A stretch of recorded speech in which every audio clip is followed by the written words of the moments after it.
प्रियदेव जी Australia से। राधा वल्लभ श्री हरिवंश। महाराज जी, हमारे शास्त्रों में कुछ महात्माओं को त्रिकालज्ञ बताया गया है, जैसे याज्ञवल्क्य जी। अगर कोई त्रिकालज्ञ है तो उसको भविष्य का पूर्ण ज्ञान है, अर्थात भविष्य पूर्व निर्धारित है। देखो, जैसे आंवला रख लेना तो चारों तरफ से देखा जा सकता है, ऐसे वो पूरे ब्रह्मांड को आंवले की हथेली पर रखे हुए आंवले की तरह देखते हैं। वो महापुरुष जो त्रिकालज्ञ हो गए हैं, उनमें और भगवान में कोई अंतर नहीं है। जैसे भगवान भूत भविष्य वर्तमान का पर्दा उनके नेत्रों के सामने नहीं रहता, ऐसे ही भगवत प्राप्त महात्माओं के सामने नहीं रहता, पर वो चलते भगवान के विधान से ही है। भगवत स्वरूप सर्व सामर्थ्यशाली त्रिकालज्ञ भगवान वशिष्ठ जी योग वासिष्ठ जैसे परम महामहिम ज्ञान को भगवान श्री राम को उपदेश कर रहे हैं। जो भगवान राम को उपदेश कर रहे हैं वो भगवान वशिष्ठ जी। जो त्रिकालज्ञ हैं वो भगवान वशिष्ठ जी। जो परम ज्ञानियों में सर्वश्रेष्ठ भगवान वशिष्ठ जी, स्वयं भू ब्रह्मा से जो प्रकट हुए भगवान वशिष्ठ जी, वो कह रहे हैं, सुनो भरत भावी प्रबल बिलख कहो मुनिनाथ, हानि लाभ जीवन मरण जस अपजस विधिहार। समझ पा रहे? वो सब जानते हैं, सब कर सकते हैं, लेकिन वो भगवान के विधान से चलते हैं।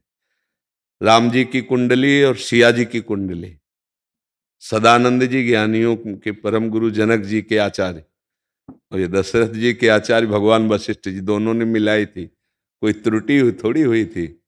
लेकिन जहां राज तिलक होना था वहां 14 वर्ष का वनवास, तापस वेश विशेष उदासी, 14 वर्ष राम वनवासी।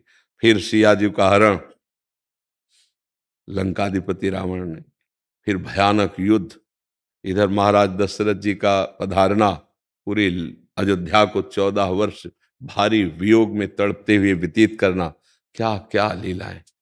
तो त्रिकालज्ञ भगवान वशिष्ठ सब जानते थे, पर वही जो विधान भगवान का है उसी के अनुसार चलते हैं। भगवान के विधान के विपरीत आज तक कोई भी महापुरुष कदम नहीं उठा सकता, क्योंकि वो भगवान की रुचि और रहस्य को जानने वाला, वो सब कुछ जानता है, पर चलेगा वैसे जैसे जैसे विश्वामित्र जी ने थोड़ी सी त्रिशंकु को जबरदस्ती स्वर्ग भेजना चाहा, आज भी उल्टा टंगा हुआ है। खोपड़ी के बल आज भी उल्टा टंगा हुआ है त्रिशंकु। भगवान के विधान को जानने वाले भगवान के विधान से बिलक नहीं जाएंगे, यद्यपि वो त्रिकालज्ञ हैं, सर्वज्ञ हैं, सब जानते हैं। समझ पा रहे हैं आप? महाराज जी, तो फिर अगर सब कुछ पूर्व निर्धारित है तो हम क्या कुछ पूर्व निर्धारित है, सब कुछ नहीं। भगवत प्राप्ति पूर्व निर्धारित नहीं है, भजन पूर्व निर्धारित नहीं है, त्रिकालज्ञ होना पूर्व निर्धारित नहीं है, ब्रह्मबोध होना पूर्व निर्धारित नहीं है। पूर्व निर्धारित शुभ और अशुभ कर्म के अनुसार स्थूल शरीर की क्रियाओं को है कि आप सुखपूर्वक जीने जा रहे थे, बुरा प्रारब्ध आ गया, मिटिया मेट कर दिया सारे सुख साधनों को। तो प्रकृतिजन्य उस पर प्रारब्ध का प्रभाव है, लेकिन परमात्मा जन्य नहीं है। वहां तो मान लो भगवान के अवतार में भगवान ने अवतार ही लिया था, असुरों का संहार और ऋषि मुनियों को सुख देना। अब राजा बन करके जो कार्य नहीं हो सकता था वो बन जा करके भगवान ने किया। लेकिन यहाँ प्रारब्ध भोग जो सुख दुख आता है पूर्व निर्धारित होता है, वो केवल शुभ अशुभ कर्म ही तो है ना, उनका परिणाम सुख दुख है ना। वो केवल स्थूल सूक्ष्म शरीर के ऊपर ही प्रभाव डाल सकता है, अपने ऊपर नहीं डाल सकता। जो मैं तत्व है उसके ऊपर नहीं डाल सकता। हम मनुष्य योनि में आए हैं स्वरूप बोध करने या भगवत प्राप्ति करने, प्रारब्ध क्या बिगाड़ लेगा इसमें?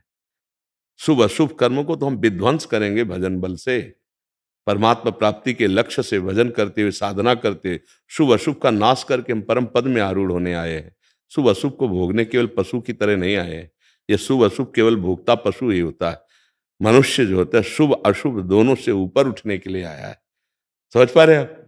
हाँ, खूब नाम जप कीजिए और साधना कीजिए, संयम पूर्वक रहिए, चाहे गृहस्थ हो चाहे विरक्त हो, अपनी अपनी मर्यादा अनुसार, तो भगवत प्राप्त हो जाएगा। भगवत प्राप्ति हमारे प्रारब्ध में नहीं लिखी, ये हमको पुरुषार्थ के द्वारा साधन भजन के द्वारा प्राप्त करने के लिए अवसर दिया गया है। ये मनुष्य दे परम पुरुषार्थ भगवान की प्राप्ति।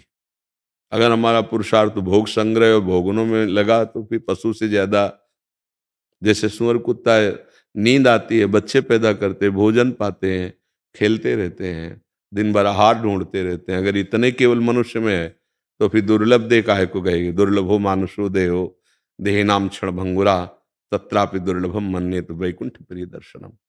ये दुर्लभ देह मनुष्य की इसीलिए है कि भगवान और भगवान के प्यारों का हमें साक्षात्कार हो जाए। भगवत प्रेमी महात्माओं का संग भगवान की कृपा से मिलता है और भगवत प्रेमी महात्माओं के संग से भगवत प्रेम प्राप्त होता है। तो इसलिए ये हमारा पुरुषार्थ होगा। इसको हम प्रारब्ध में लेके नहीं बैठ जाएंगे कि जो होगा सो वही भोग लेंगे। नहीं, ऐसा हम कोई पशु है कि भोगते चले जाएंगे। हम उन भोगों को मिटाएंगे। हम भगवान के अंश हैं, अविनाशी हैं। अब हम कर्तव्य करेंगे त्रिगुणातीत। नाम जप किया, जो कर्म है भगवान को समर्पित किया, उनकी लीलाओं का गायन किया, लीलाओं का चिंतन किया, ये त्रिगुणातीत है। ये माया मुक्त करके स्वरूप में स्थित करके या भगवत प्रेम में स्थित करके आपके सारे दुखों का विनाश कर देगी। ये करने के लिए हम आए, केवल भोगने के लिए थोड़ी आए। भोग तो पीछे पड़े रहेंगे एक कोने में, वो कुछ नहीं बिगाड़ सकते। पुरुषार्थ प्रबल होना चाहिए। मना स्थिति प्रभु में लगी हुई तो तन में कोई दंड आया है, भोग आया है, क्या कर लेगा? शरीर छूटना एक बार है ही है, 2 बार छूटना नहीं। तो निर्भय हो जाओ, खूब सच्चिदानंद भगवान को दुलार करो, नाम जप करो, अच्छे आचरण करो, और जब शरीर पूरा हो जाएगा तो अपने परम धाम में स्थित रहोगे। इसके लिए मानवदेह मिला, इसमें कोई संशय आपको?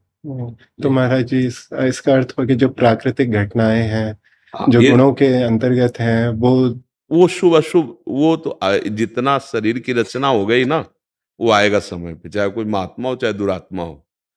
पर दुरात्मा उसमें तदात्म होकर भोगता, महात्मा उसमें तटस्थ होकर के साक्षी मात्र से बच जाता है। मतलब शरीर में प्रारब्ध भोग आएगा अपना, जो प्रारब्ध भोग है, लेकिन महात्मा उसमें साक्षी भाव से रह करके, दुख तो है शरीर को, और साक्षी भाव से रहकर अपने, और जो भगवत भजन नहीं करते उसमें तदात्म हो गए, हाय अब ये हो गया, अब वो पूरा चिंतन बिगड़ जाता है, धनिक भी सुख नहीं रह जाता है। वो भोगता है, वो दृष्टा है, दृष्टा बन जाओ, भोक्ता भाव से हटो, फिर धीरे धीरे दृष्टा दृश्य दर्शन तीनों का लय हो गया, वही बचा जो था, जो है, जो रहेगा, परमात्मा स्वरूप की प्राप्ति कर लो। बस इसलिए मानव देह है। ये दुख सुख तो आने जाने वाले, टिकाऊ चीज नहीं है ये। न सदैव दिन रहता, न सदैव रात रहती, तो न सदैव सुख रहेगा, न सदैव दुख रहेगा। और ये सुख दुख चकाचौंध माया की, इनका कोई अस्तित्व तो नहीं। अच्छा स्वप्न बुरा स्वप्न जब जगे तो दोनों झूठे नहीं। ऐसे ही जगत का अच्छा स्वप्न अभी जाना है, ट्रांसफर हो जाएगा, इससे ट्रांसफर होना है। सरकारी है ये सब, पुत्र पत्नी मकान दुकान शरीर सब सरकारी है। ट्रांसफर कब आ जाए कोई पता नहीं, इसलिए तैयार रहो कि ट्रांसफर होना है। तो अगर चाहो तो ट्रांसफर रुक जाएगा, सीधे परम पद प्राप्त हो जाएगा, और नहीं तो फिर जिस काम के लिए भेजे गए थे वो काम नहीं किया तो आपका जो उन्नति हुई थी 83,99,999 योनियों के ऊपर मानव देह, वो नीचे गिरा दिया जाएगा। अब 84 लाख योनियों में भटकना पड़ेगा फिर। इसलिए अपना काम बना लो, चाहे जहां रहो, प्रभु की ही भूमि है, नाम जप करो, एक भी क्षण खाली ना रहे। जो कर्म है वो भगवान को समर्पित कर दो, और धीरे धीरे कर्ता भाव को भगवान में लीन कर दो। कर्ता भाव भी जहां गया तो ब्रह्मबोध हो जाएगा, भगवत प्रेम हो जाएगा, सब बात बन जाएगी। ठीक है। सच्चिनंदन दास जी बरसाना से। राधे राधे महाराज जी, आपके चरणों में कोटि कोटि दंडवत प्रणाम।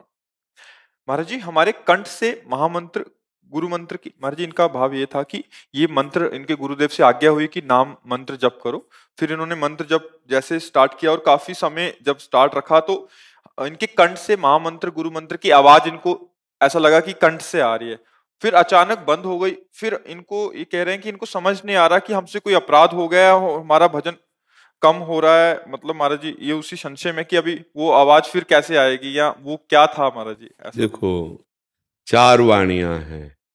वैखरी वाणी जो आपके कान तक अभी पहुंच रही है,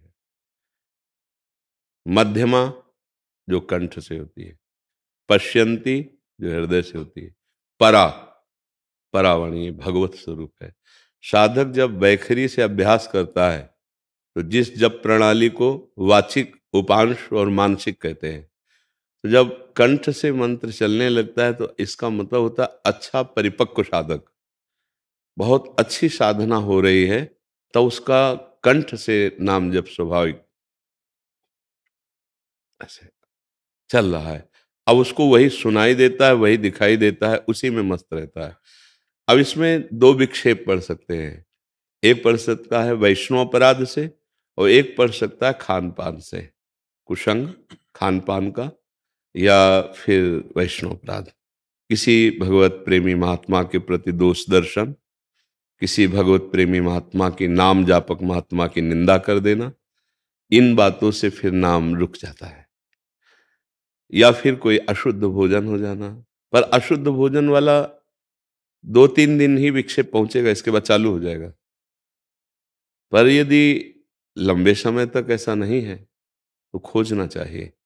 किसी वैष्णव का अपराध बन गया, हम वाणी से ना बोले हों पर हम दृष्टि से दोष दर्शन करके उसके प्रति दोष बुद्धि कर ली, तो फिर नाम रुक जाएगा। क्योंकि नाम बहुत करुणा करके स्फुरित होता है, ये कोई अपने बस की बात थोड़ी है। ये भगवान की कृपा, जब कृष्ण कृपा होती है तो कृष्ण नाम स्फुरित होने लगता है जिह्वा पे, कंठ पे, हृदय पे। हरिवंश कृपा हरिवंश कहें, हरिवंश कहें हरिवंश लहें। कृपा से नाम आता है, नाम से ही कृपालु भगवान का दर्शन होता है, साक्षात्कार होता है, अनुभव होता है। तो एकांत में अपने प्रभु से प्रार्थना कीजिए कि मुझे तो पता नहीं, लेकिन मैं संपूर्ण विश्व के व्यक्त अव्यक्त समस्त महापुरुषों को प्रणाम करके क्षमा मांगता हूँ। यदि जाने अनजाने में कोई अपराध हो गया हो तो प्रभु मुझे क्षमा कीजिए। अगर उस समय किसी संत की झांकी आ जाए तो ध्यान करो, क्या उससे आपका कोई दोष दर्शन हुआ, क्या उससे कोई वार्ता? अगर नहीं आती तो सच्ची मानिए माफ हो जाएगा। भगवान बड़े कृपालु हैं, कोई हमसे भूल चूक होती है तो राहत न प्रभु चित चूक किए की, करत सुरत सै बार ही की। पर नाम रुकता है दो ही कारणों से। पर पहला जो कारण है वैष्णव अपराध, इसमें तो जब तक मोचन नहीं होगा तब तक नहीं चलेगा। लेकिन भोजन कुसंग आदि का ये 1-2 दिन में साधक चतुरता पूर्वक सावधानी पूर्वक चला लेता है। जैसे अशुद्ध भोजन हो गया तो गंदे विचार आएंगे, विक्षेप पड़ेगा, मानसिकता बिगड़ जाएगी। पर 2-3 दिन फिर वो अन्न जब पच करके रक्त में, और रक्त जब जल जाएगा तब फिर शुद्धि हो जाएगी, फिर उसका विवेक काम करने लगेगा। तो आपका अगर 2-3 दिन वाला है तो फिर वो भोजन का अपराध है, कोई ऐसा कुसंग, कोई ऐसा भोजन। अगर लंबे समय से ऐसा है तो फिर कोई वैष्णव का अपराध बन गया। कभी कभी हमें वैराग्य आदि का अभिमान हो जाता है और हम किसी महापुरुष को न जानने के कारण बाह्य स्थितियों का निरीक्षण परीक्षण करके उस पर दोष दर्शन कर लेते हैं। एक स्थिति ऐसी होती है जिसमें शरीर भाव खत्म हो जाता है, तो फिर भगवान के वो महापुरुष कभी राजा महाराजा की तरह देखे जाते हैं तो कभी फुटपाथ में भी देखे जाते हैं। दो प्रकार के, एक आचार्य कोटि के महापुरुष, अब सोने की खड़ाऊं, सोने का सिंहासन, छत्र, ऐसा तो आप सोच सकते हैं कि विषयासक्त हैं क्या। लेकिन हो सकता है वो ब्रह्मबोध संपन्न हो सकता है वो भगवत प्राप्त महापुरुष हो। एक ऐसे जो फटे पुराने कपड़ों में भिक्षुक जैसे दिखाई देते हैं, हो सकता है प्रिया प्रीतम उनके साथ खेलते हो सकता है वो ब्रह्मबोध महापुरुष हो। ऐसे पहचाना नहीं जा सकता, बाह्य प्रकृति से, बाह्य चेष्टाओं से पहचाना नहीं जा सकता। तो हम कभी कभी ऐसा दोष दर्शन कर लेते हैं जिसको हम समझ नहीं पाते, जब हमें वैराग्य का अभिमान होता है। अब ये है कि जैसे कोई कैसे आता है तो ये उसका विचार है, उसकी रहनी है, और उसके अंदर जो प्रभु बैठे हैं हम उनका आदर करते हैं, तो अपराध नहीं बनेगा। नहीं तो प्रायः फिर अपराध बन जाता है। जब हम शास्त्र की कसौटी पर किसी को कसने लगेंगे तो फिर अपराध बन जाएगा। क्योंकि शास्त्र किस अवस्था का वर्णन कर रहे हैं और वो किस अवस्था में है, या तो इतनी उच्च कोटि की स्थिति हो तो हम जान पाए। नहीं, महापुरुषों को बाह्य लक्षणों से नहीं जाना जा सकता, क्योंकि बाह्य प्राकृतिक लक्षण, हमने बड़े सिद्ध महापुरुषों को देखा गंगा किनारे। अब जैसे परमानंद स्वामी जी थे, बहुत उच्च कोटि के महापुरुष, जिनको शरीर का भान भी नहीं रहता, कभी दिगंबर ही ऐसे निकल पड़ते थे। तो जैसे सभा में माताएं बहनें सब आती हैं, तो जब उनको शुद्धि आती थी तो डांटते थे शिष्यों को कि एक वस्त्र पहना देते, क्यों नहीं पहनाया। ऐसे डांटते, शरीर की वास्तविक वो बहुत महापुरुष। तो जैसे कोई आता ना तो ऐसे भैया तुम्हारे गाय है? बोले हाँ महाराज, गांव के क्षेत्रों में रबड़ी बहुत दिन से नहीं पाई। अब बताओ आप क्या अनुमान लगाएंगे कि महात्मा की बुद्धि अभी रबड़ी में फंसी? कोई माता बहन प्रणाम के, कढ़ी बना लेती हो? हाँ महाराज, कभी बना के ला, बहुत दिन हो गए कढ़ी नहीं। शरीर की शुद्धि नहीं है, और ऐसी लीला है कि आप जान ही नहीं सकते कि इतनी उच्च कोटि के महात्मा है। तब विनोद आता कि अरे जैसे भगवान को जानना कठिन, ऐसे भगवान की स्थिति को प्राप्त हुए महापुरुषों को सोई जाने जे देव जन आई, तो जानत तुम्हें तुम्हें हो जाए। अपने लोग गुरु कृपा से संतों का संग किए थे ना, तो पता चल रहा, तब ये हंसी आती कि को तो कैसे कोई जान सकता है इनको, ये पीछे किस कोटि के महात्मा है, सामने कैसा व्यवहार कर रहे हैं। और जैसे कोई ले भी आया ना तो जरा से ऐसे चखा, वाह भैया बहुत बढ़िया है, जाओ आप लोग पाओ। ये हो कि भाई रबड़ी आ गई तो आधा किलो पा, ऐसा नहीं, जरा से चखा बस ऐसे। तो मुझे लगता है कि हम अगर साधु महात्माओं की बाह्य क्रियाओं को देखें, इसी का दुरुपयोग हो जाता है, इसी का दुरुपयोग हो जाता है कि अपने लोगों को स्थिति वो प्राप्त होती नहीं, और स्थिति जो लिखी वो हम जब नाटक करने लगते तो दम्भ हो जाता है, पाखंड हो जाता है। और जब कोई हमको अगर डांट लगावे तो हम ये कह देते तुम हमारी स्थिति को जानते हो क्या? ये धोखा हम लोग अपने साथ कर लेते हैं। नहीं, वास्तविक स्थिति में जो पहुंचे हुए महापुरुष हैं उनको केवल वही परिचय दे दे तो पहचाना जा सकता है, अन्यथा नहीं। बाहरी लक्षणों से जाना नहीं जा सकता है कि अंतर की स्थिति क्या है, क्योंकि बाहरी वो बालवत चेष्टाएं करते हैं। जैसे आद्य गुरु भगवान शंकराचार्य जी जा रहे थे, पीछे उनके 10 शिष्य थे, तो एक जगह मछली बिक रही थी, तो जिंदा मछलियां उठाई और ऐसे मुख में, तो 4 जो शिष्य थे वो खड़े रहे, और अन्य ने पा लिया, देखा ऐसे बस आगे बढ़े तो कांच खोलाया जा रहा था, गलाया जा रहा था, खप्पर में भरा, नारियल के खप्पर में खोलता हुआ कांच पी गए। और वो जो पीछे नहीं पिए थे वो तो वो भी नहीं पिए, जो नहीं खाए थे। जो खाए थे उनसे पूछा कि तुमने मछली क्यों खाई? तो उन्होंने कहा महाराज आपने पाई इसलिए, आप गुरु हैं, आपने पाई तो मैंने पा लिया। उनका हम पी रहे हैं ये गला हुआ कांच, पीजिए। वो तो नहीं पी पाए। कैसे पियो, मर जाएंगे? तो उन जो शिष्यों ने नहीं खाया था उनसे कहा क्यों नहीं खाया? बोले आपकी आज्ञा नहीं थी, आप आज्ञा करते? हाँ ठीक है। ऐसे किया तो मछली जो थी ना वो सब जिंदा निकल आई, कांच पीने के बाद भी। महायोगी आद्य गुरु भगवान शंकरा ऐसे किया। जब शिष्यों से कहा, अब वहां तो सब लीवर में जाके फंस गई थी, मर गई थी, चबा के खा लिया था। महापुरुषों के आचरण जो उनके आज्ञा और उपदेश के अंतर्गत हो वही करने चाहिए। वो हमारी सामर्थ्य के बाहर की बातें हैं, उनकी लीलाएं। महापुरुषों के आचरण जो उनके उपदेश हमें दिए गए हों, उससे जो मिलते हों वही हम कर सकते हैं, अन्यथा नहीं। बस प्रणाम है, क्योंकि आप सर्वसमर्थ हैं, आप कुछ भी खाएं कुछ भी करें, वो हमारा विषय नहीं। हमें क्या आज्ञा है हमें ये दे। तो महापुरुषों को बाह्य आचरणों से नहीं पहचाना जा सकता। उनका एक बहुत अद्भुत स्थिति से अद्भुत लीलाएं होती, जैसे भगवान की। भगवान ने जब देखा मुंजा टवी में गाय फंस गई और सब ग्वाल वाल पुकारने लगे कन्हैया, तो अभी 5-7 वर्ष के कन्हैया हैं, कहा सब आंखें बंद करो, पूरी अग्नि को मुख में पी गए भगवान। मुंजा टवी की अग्नि शांत एकदम पूरी मुख में पी गए। जैसे काली मर्दन की आप पूरा जहरीला जल। भगवान जो करते हैं वो हम कर नहीं सकते, वो गा रहे हैं हम। भगवान जो आज्ञा करते हैं, जैसे गीता जी में, अब हम वो करेंगे। जो भगवान ने आज्ञा करी वो आचरण जो भगवान के मिलते हैं वो हम करेंगे। वो जो सब कुछ करते हैं वो हम कर नहीं सकते। जैसे गिरिराज जी उठाया तो हम 100 ग्राम बाट इस अंगुली में 7 दिन 7 रात नहीं रख सकते।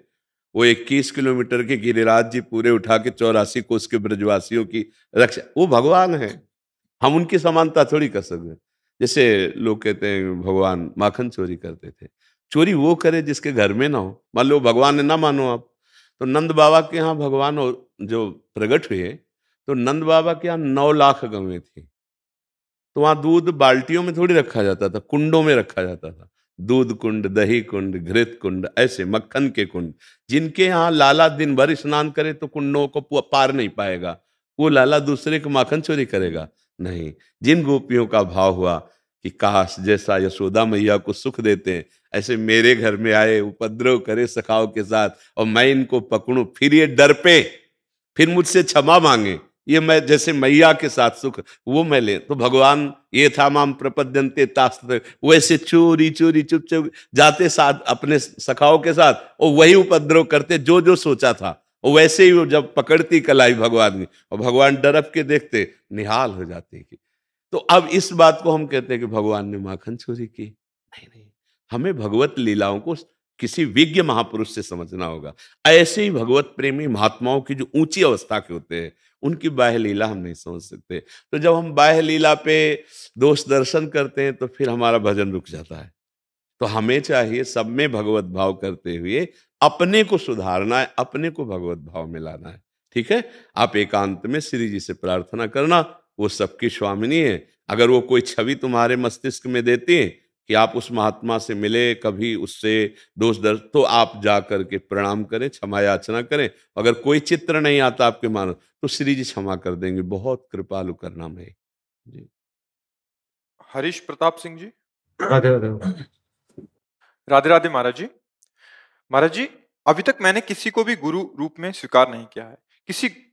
किसे गुरु बनाऊं, किसे सक्षम गुरु, कैसे सक्षम गुरु की सबसे प्राप्ति हो? सक्षम गुरु भगवान है। उनसे प्रार्थना करो कि आप हमें शिष्य रूप में स्वीकार करें, और गुरु रूप में हमें प्रगट चाहिए। अव्यक्त रूप में तो हम आपकी भाषा समझ नहीं पाएंगे, तो प्रगट रूप में आप कहाँ हो, या तो मुझे पहुंचा दो या आप स्वयं आके मुझे पकड़ लो, वो ऐसा व्यवस्था कर देंगे।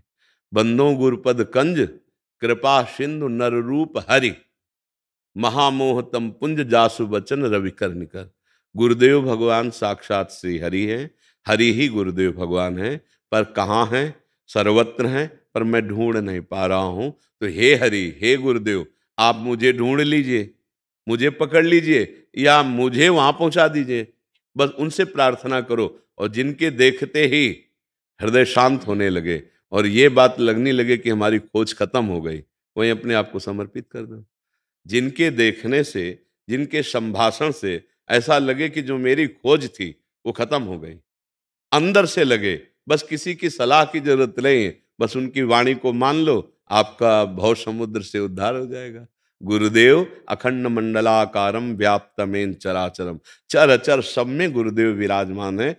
अब कहाँ से वो आपका कल्याण करेंगे, कैसे पकड़ेंगे आपको, ये भगवान से प्रार्थना करो। भगवान की प्रार्थना से गुरु मिलते हैं, और गुरु की कृपा से भगवान मिल जाते हैं। भगवान सब जगह छुपे हुए हैं, फिर वो छुपा छुपी का खेल ना खेल के फिर हर समय नेत्रों के सामने रहते हैं। जड़ चैतन्य कछु नहीं दिखत, जित दिखत तित श्याम खड़े। वो जिधर दृष्टि डालता है उसको अपने आराध्य देव दिखाई देते हैं। समझ पाए? जी जी। महाराज जी, सत्य और कर्तव्य में से किसको चुनूं? गुरुजी, जब सत्य बोलता हूं तो कर्तव्य निर्वहन में बाधा पड़ती है, और जब कर्तव्य निर्वहन करता हूं तो सत्य बाधा बन जाता है। ऐसे में ऐसा किसको कौन सा कर्तव्य है जो असत्य में होता है? डिपार्टमेंट पुलिस है, वहां में ऐसे करने पड़ते हैं, लेकिन सत्य नहीं छोड़ सकता। हाँ, ये जो आप बात कर रहे हैं, कल हमने किसी ऑफिसर ने यहाँ बात की थी, तो उन्होंने भी ये बात मतलब इसलिए कि अभी कल ही की बात है, वो ऐसे ही जैसे आप बोल रहे हैं बिल्कुल इसी स्थिति में रोके ही बोल रहे थे कि मैं धर्म का, आप सत्य कह रहे हैं वही धर्म है, बोले मैं धर्म का पालन करना चाहता हूं, तो मेरा जो डिपार्टमेंट है वो बर्दाश्त नहीं करता, और जब मैं डिपार्टमेंट के अनुसार चलता हूं तो धर्म का नाश हो रहा है। अब मैं करूं तो क्या करूं? तो अब हम तुमको तो ज्ञान है नहीं, तो उनसे कुछ जानकारी ली।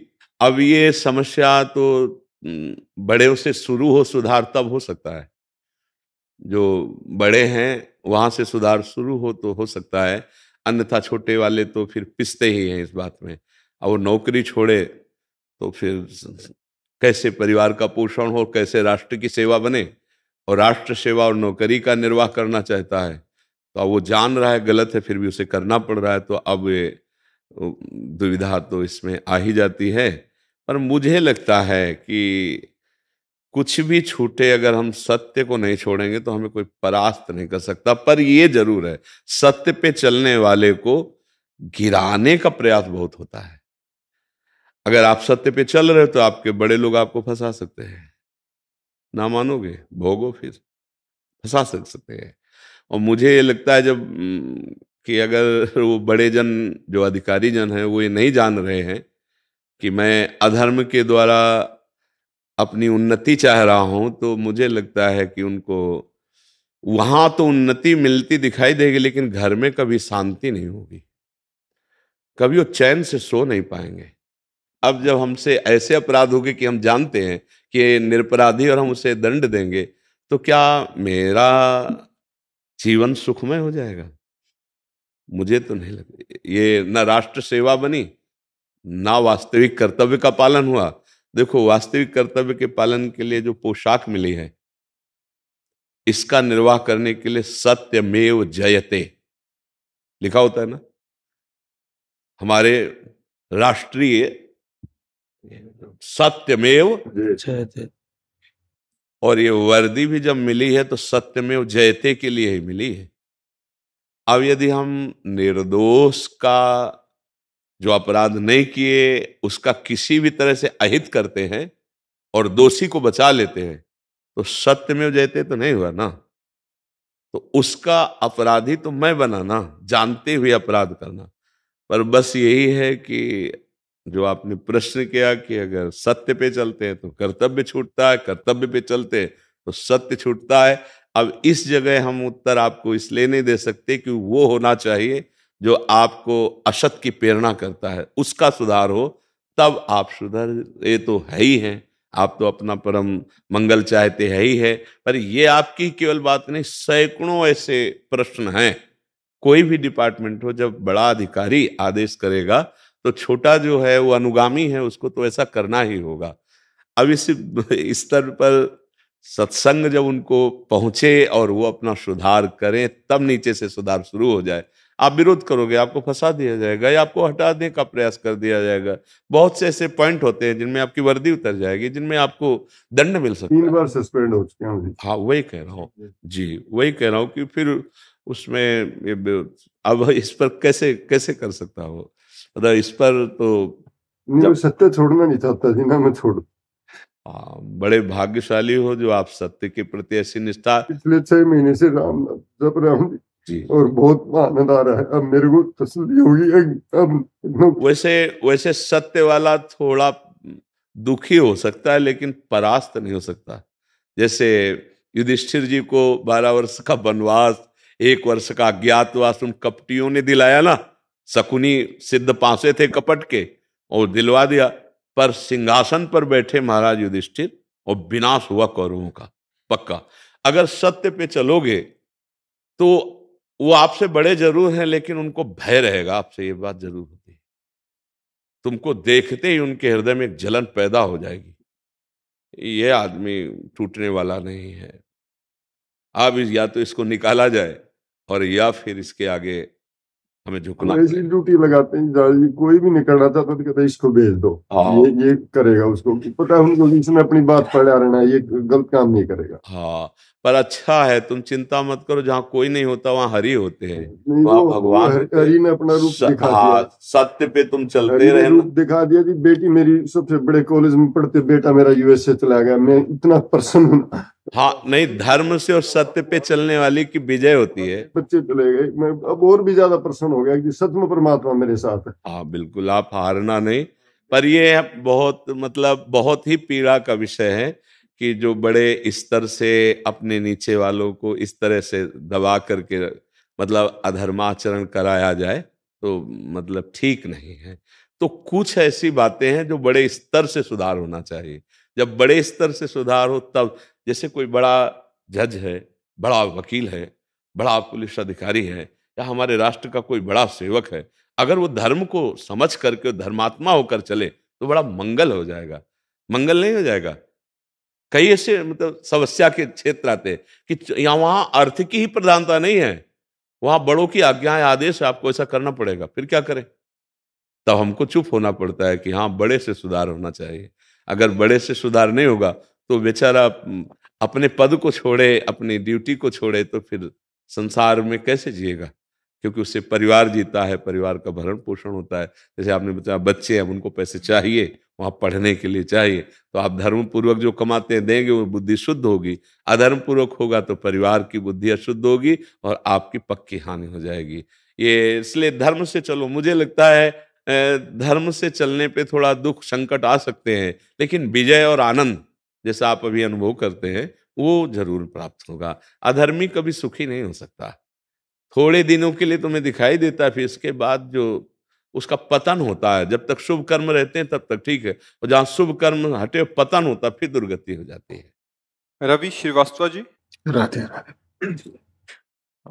क्षमा कीजिएगा महाराज जी, हम बार बार इन प्रश्नों को आपके आगे इसलिए रख रहे हैं, जैसे पिछले बैच में हुआ था, ये इनका भी सेम प्रश्न है। कुछ इनका थोड़ा सा महाराज जी कह रहे हैं कि अपने संपूर्ण सेवा काल में सरकार की कल्याणकारी योजनाओं को श्रमिकों के हित में ईमानदारी से संपादित किया और अपने अधीनस्थ राजपत्रित अधिकारी, महाराज इनका भाव ये है कि इन्होंने बहुत अच्छे से किया, परंतु बाद में पता चला कि जो इनके अधीनस्थ अधिकारियों द्वारा जो जिनको लाभ मिलना चाहिए था उसमें कुछ गड़बड़ी पाई गई और पात्रों को पात्र बना के भर्ती करा दिए गए हैं जो भी है। जब मेरे द्वारा कार्रवाई की गई तो मेरे ऊपर अनर्गल दोषारोपण किया जा रहा है और छवि खराब कर रहे हैं। महाराज जी इनका ये भाव है कि ईश्वर की शरणागति होने और सही करने के बावजूद भी क्या इसे अपने पूर्व के जन्म का प्रारब्ध फल मान लूं या नहीं?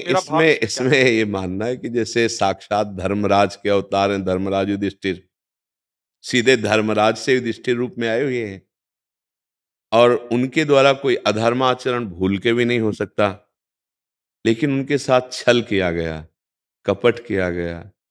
कितना इतना कि मतलब सोचने में हृदय घबरा जाता है। और भगवान के महान भक्त हैं, पांचों पांडव महान भक्त हैं। द्रौपदी जी कोई स्त्री से प्रकट हुई कन्या नहीं, यज्ञशाला अग्नि से प्रकट हुई, लेकिन परिस्थिति ऐसी फंसा दी गई कि पांचों सर झुकाए बैठे और पांचों महाबली हैं, महाभागवत हैं, श्री कृष्ण के प्राण प्यारे पांचों हैं। ऐसे परिणामतः उन महापुरुषों को बड़ा दुख भोगना पड़ा। 12 वर्ष का वनवास, 1 वर्ष का अज्ञातवास, लेकिन वो अपने धर्म से विचलित नहीं हुए, वो सत्य से विचलित नहीं हुए। परिणामतः हस्तिनापुर के चक्रवर्ती सम्राट पद पर महाराज युधिष्ठिर का अभिषेक हुआ और कौरवों का विनाश हुआ। ये जो अज्ञानी जन पद का दुरुपयोग करते हैं, लौकिक सुख, लौकिक मान्यता, लौकिक उन्नति में वो सुख देखने वाले, तो जब कोई धर्म से चलता है तो उनकी उस सोच में बाधा पड़ती है, तो उसको वो नीचा दिखाने के लिए ऐसा ही कृत्य करते हैं। आपके पहले भी एक अभी अगले बैच में जो था उसमें एक पुलिस के जन ऐसा, और ऐसे ही पदाधिकारी एक कल भी ऐसे। तो ये रोग बहुत जोर से बढ़ रहा है, क्योंकि आजकल पढ़ाई लिखाई आधुनिकता की गई, आधुनिकता की पढ़ाई लिखाई, अध्यात्म का परिचय नहीं है। आधुनिकता में माता पिता के द्वारा बहुत धन खर्चा किया गया, वो बड़ी मुश्किल से उस पद को पाए हैं। अब उस पद का वो दुरुपयोग हो या सदुपयोग, उनसे इससे मतलब नहीं, अब उनको धन की पूर्ति करनी है। अब इसलिए जो छोटे उनके अधिकार में हैं, अगर वो धर्म से चलना चाहते हैं तो वो रो के बोल रहे थे, अभी जो आपके पीछे आए थे, हाँ वो रो के बोल रहे थे कि मेरे साथ क्या क्या गलत हुआ, मैं आपको कैसे बताऊं कि आज भी मैं सत्य को नहीं छोड़ रहा, चाहे मेरे प्राण चले जाएं, पर मुझे बहुत सताया जा रहा है हमारे ऊपर अधिकारियों से, अब मैं क्या कर सकता हूं। तो फिर हमको यही बोलना पड़ा कि आप सत्य पे ही लगे रहना, भले नौकरी छूट जाए, भले। अब देखो, जो राष्ट्र सेवा का भाव रखता है, जो धर्म से चलना चाहता है, अब उसके बड़े अधिकारी यदि उसको इस तरह पीड़ित करेंगे तो कैसे वो धर्म से चल पाएगा। अब वो नौकरी छोड़ता है तो इतना बड़ा परिवार, बच्चा बच्ची, पढ़ाई लिखाई कैसे चल पाएगी। अब अगर नौकरी करना चाहता है तो उसे अधर्म की प्रेरणा होती, तो वो थोड़ा अगर भी धर्म का ज्ञान रखता है तो जानता है कि मेरे द्वारा अधर्म, अब कैसे, अब वो धर्म से चलेगा, उसके ऊपर अधर्म आरोपित कर दिया जाए और उसकी छवि खराब की जाए, उसके सम्मान में बाधा पहुंचाई जाए, तो अब वो बड़ा विचित्र खेल पर दंड मिलता है। जैसे ऐसे सत्यवानों को बाधा पहुंचाई जाए, तो थोड़े दिन के लिए फूले थे दुर्योधन वगैरह, उनकी दशा देख कर कि वो वन में किस कोट से कष्ट, और वो राज वैभव का भोगानंद करते हुए बड़े अभिमान में फूले थे कि मैं बहुत काट के फेंक दिए गए। भगवान कह रहे मार इनको मार, और उस पक्ष में बड़े बड़े महात्मा हैं, परम भागवताचार्य भीष्म जी, द्रोणाचार्य जी, कृपाचार्य जी, कोई साधारण हस्तियां हैं ये अगर अपनी प्रत्यंचा चढ़ाकर धनुष में खड़े हो जाए तो त्रिभुवन में कोई जोड़ नहीं। भीष्म पितामह जैसे महापुरुष, द्रोणाचार्य जैसे महापुरुष, पर सब अधर्म के पक्ष में खड़े थे। तो मुझे लगता है आपको धैर्यवान रहना है, आपको तनिक भी विचलित नहीं होना है, और आपकी छवि जितनी खराब करेंगे उससे कई गुना बढ़कर प्रकाशित भगवान करेंगे। थोड़ा थोड़ा समय लगता है, बस आप धैर्य से रहना, विचलित मत होना। और आंसू भी सूख गए हैं प्रभु हाँ, भगवान हम के। परिस्थिति को दोनों तरफ से है महाराज जी। हाँ। जैसे आपने पिछले उसमें आपको हमारे द्वारा आपको बताया गया था कि उनके उच्चाधिकारी हाँ। इनके अधीनस्थ जो हाँ, थे हाँ। नीचे वाले कर दें बिल्कुल, तो बिल्कुल। वो भी इन पे इल्जाम है, हाँ। या नीचे वाला नहीं करना चाहे ऊपर वाला करें तो हाँ। वो भी, तो हाँ, दोनों तरफ से महाराज जी। बिल्कुल। हाँ, अब वो मतलब जब तक अध्यात्म का ज्ञान नहीं तो भौतिकवाद में ही हमारी बुद्धि रहती ना, कि अगर हम इतना ये दिखा देंगे तो हमारी उन्नति हो जाएगी, ऐसा कर लेंगे तो इतना धन प्राप्त हो जाए। ये जो भौतिक प्राकृतिक उन्नति का विषय केवल दिमाग में रह जाता है, फिर कोई भी पाप हो सकता है, कोई भी अधर्म हो सकता है, कोई छोटा हो या बड़ा हो। अगर हम अध्यात्म को नहीं जानते हैं, धर्म को नहीं जानते हैं, सत्य को नहीं मानते हैं, तो फिर उससे त्रुटि, चाहे छोटा हो चाहे बड़ा, त्रुटि ही त्रुटि होगी। क्योंकि जब ड्राइवर नशे में है तो कहीं भी गाड़ी ठोक सकता है। ये बुद्धि रूपी ड्राइवर नशे में हो गया, धन के, पद के, नाना प्रकार के भोग सामग्री, अब वो गिराएगा ही गिराएगा, उसको कुछ समझ में नहीं आएगा। जैसे हाथ जोड़ के समझाया भी जाए तो नहीं समझेगा। जैसे दुर्योधन को भगवान समझा रहे हैं, भगवान कि इंद्रप्रस्थ का राज्य युधिष्ठिर को दे दो, हस्तिनापुर का आप ले लो। नहीं, तो बोले 5 गांव 5 पांडवों को दे दो, कुछ नहीं होगा, मैं संभाल लूंगा। तो उनका सुई की नोक भर नहीं देंगे। भगवान के समझाने पर दुष्ट लोग नहीं समझते हैं। फिर जो समझाने की भाषा भगवान की आती है, तिनकर काल रूप में भ्राता, तो अपने आप सब समझ जाते हैं।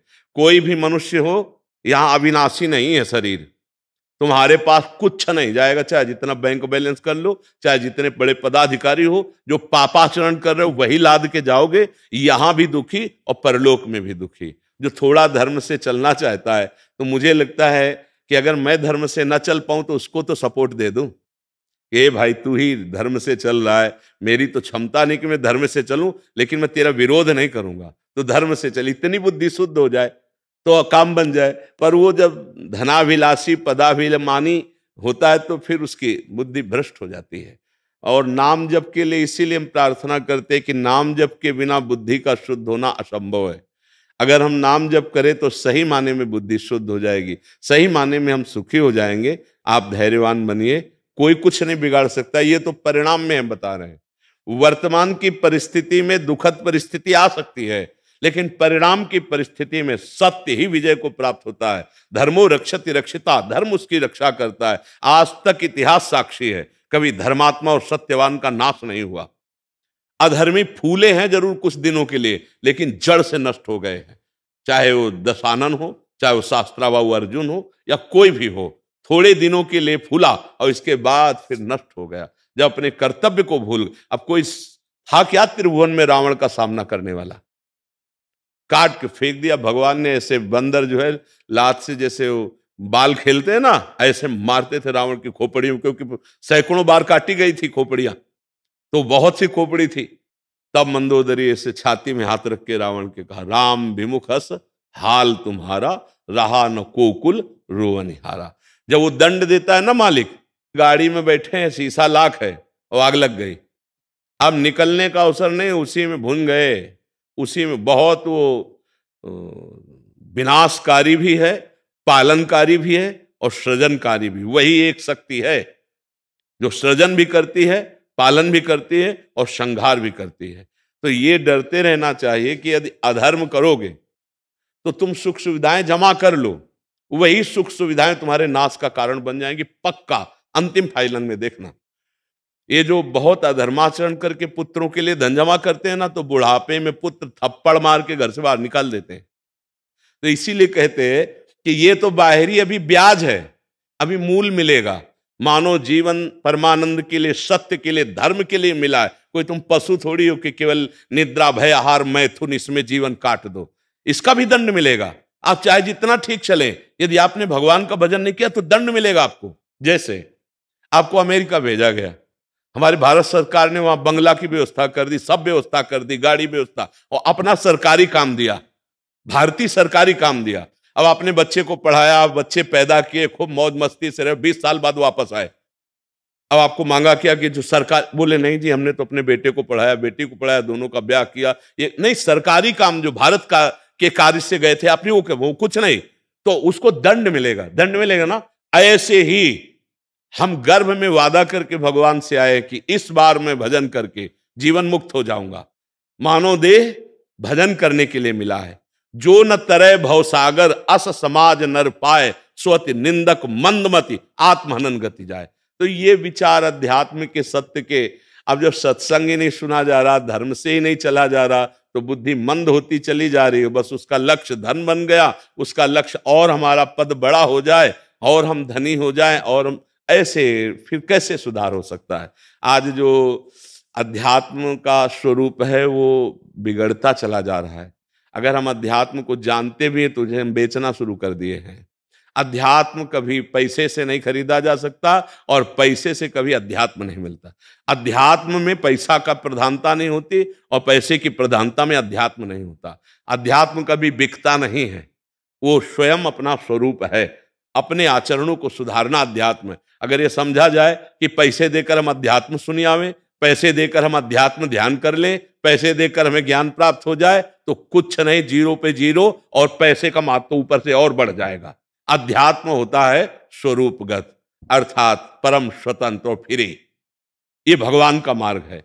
तो हम अपने आचरणों को सुधारें, हम अपने भाव को सुधारें, हम थोड़ा अध्यात्म को समझें, तो जो नहीं समझ रहे वो तुम्हारा कुछ बिगाड़ नहीं सकते। और आप सत्य से चलिए, भगवान रक्षक को, जिसके भगवान रक्षक है, त्रिभुवन में आज तक कोई बिगाड़ नहीं पाया।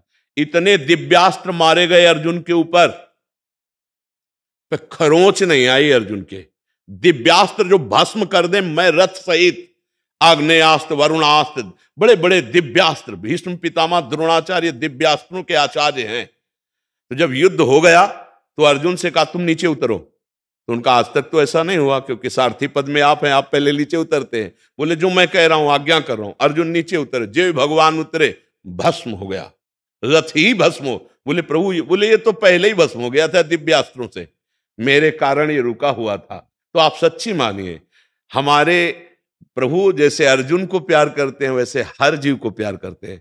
पर जब दुर्योधन के आचरण वाला बन जाता है तो भगवान फिर उसका विनाश कर देते हैं। तिनकर काल रूप में भरता। तो धर्म से चलने वाले को कभी डरना नहीं चाहिए, धर्म छोड़ना नहीं चाहिए।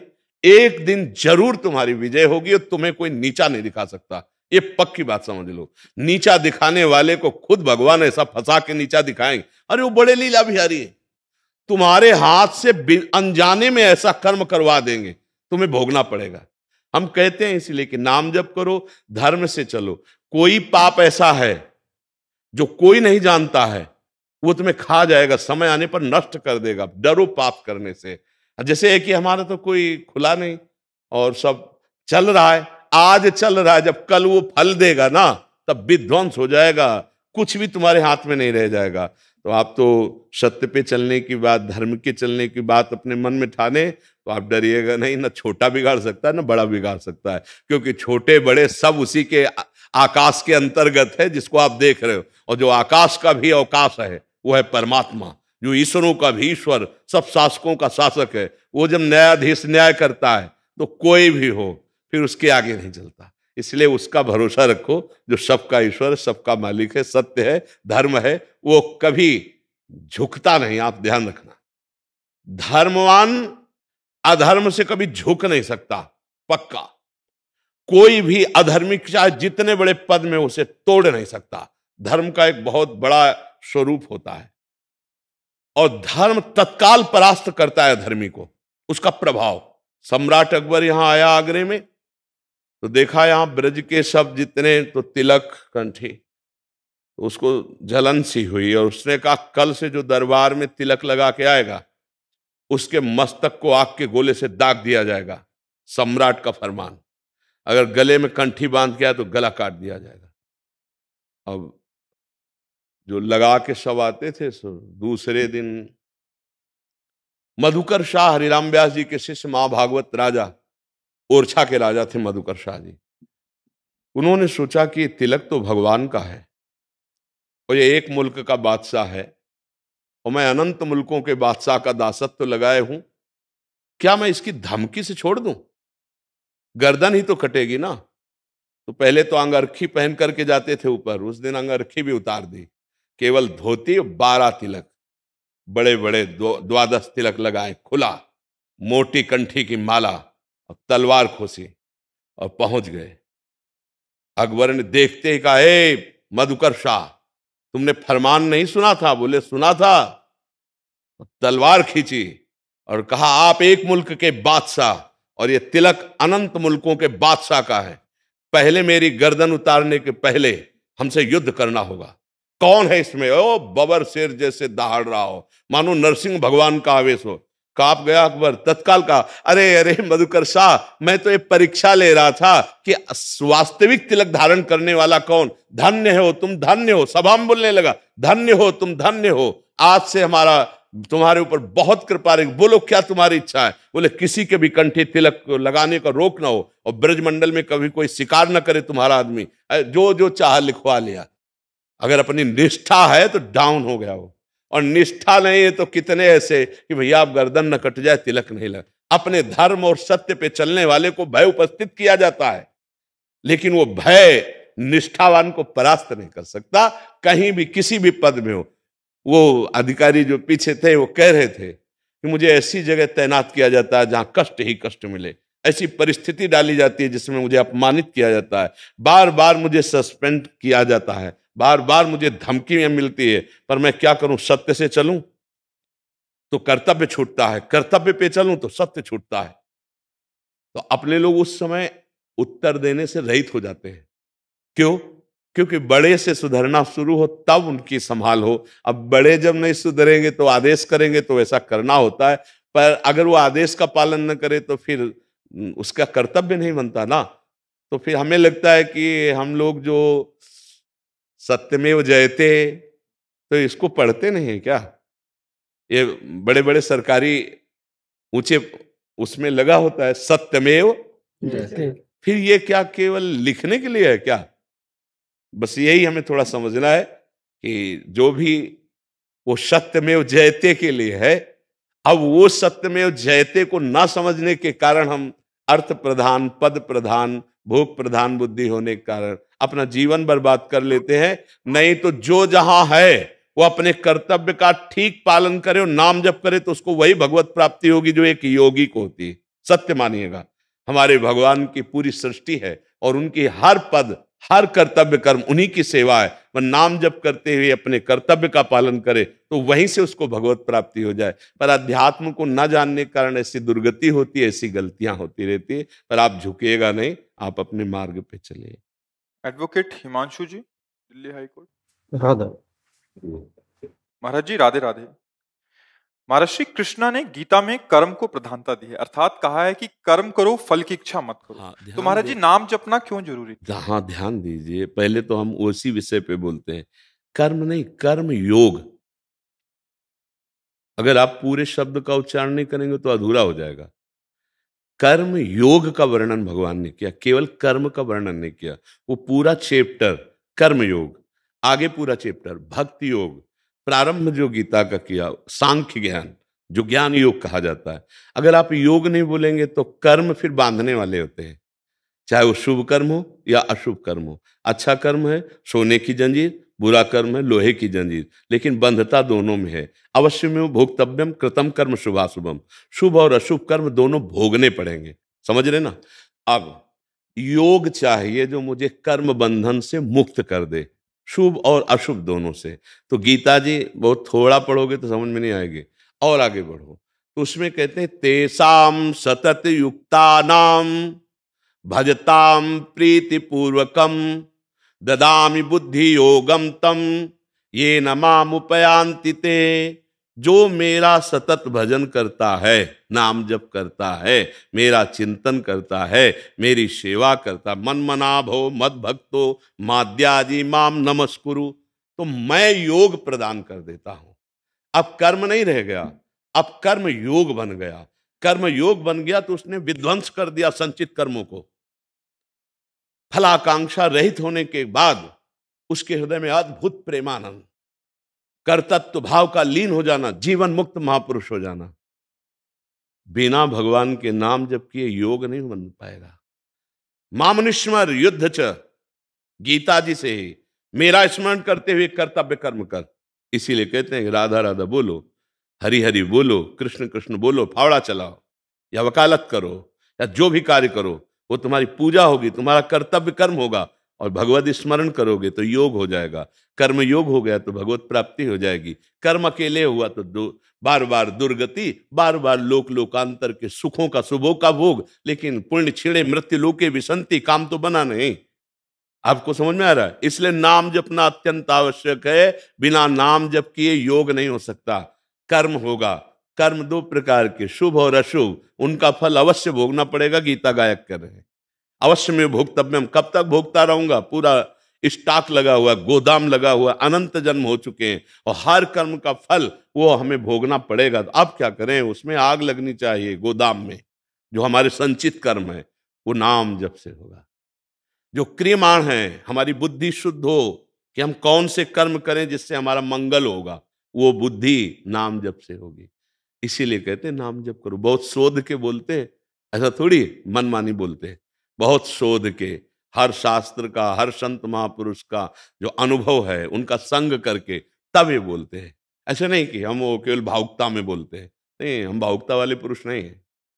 भगवान शंकर ज्ञान समुद्र हैं, बचपन से उन्हीं की गुरुवई में पले हैं। तो इसलिए बहुत शोध करके यहाँ कोई भी बात मिलेगी तो केवल कोई भावुकता की नहीं होगी कि अंधविश्वास में बोलते चले जा रहे। नहीं, जिसका स्वाद नहीं लिया वो बात नहीं तुम्हें बोलेंगे, और जिसका स्वाद लिया तो छाती ठोक के कहते ऐसा करो, और तुम्हें स्वाद ना जाए तो मुझे बता देना।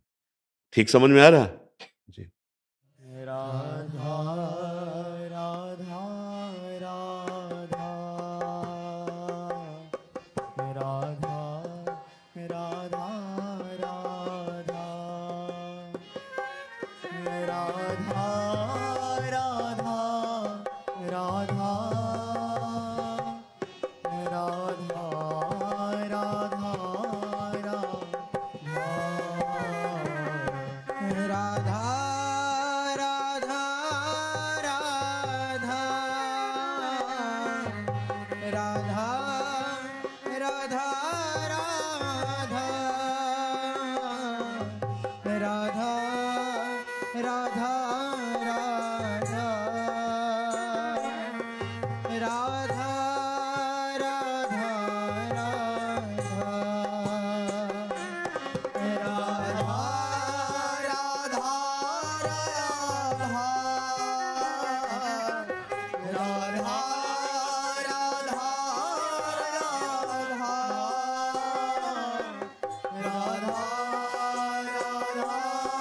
राधा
राधा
राधा राधा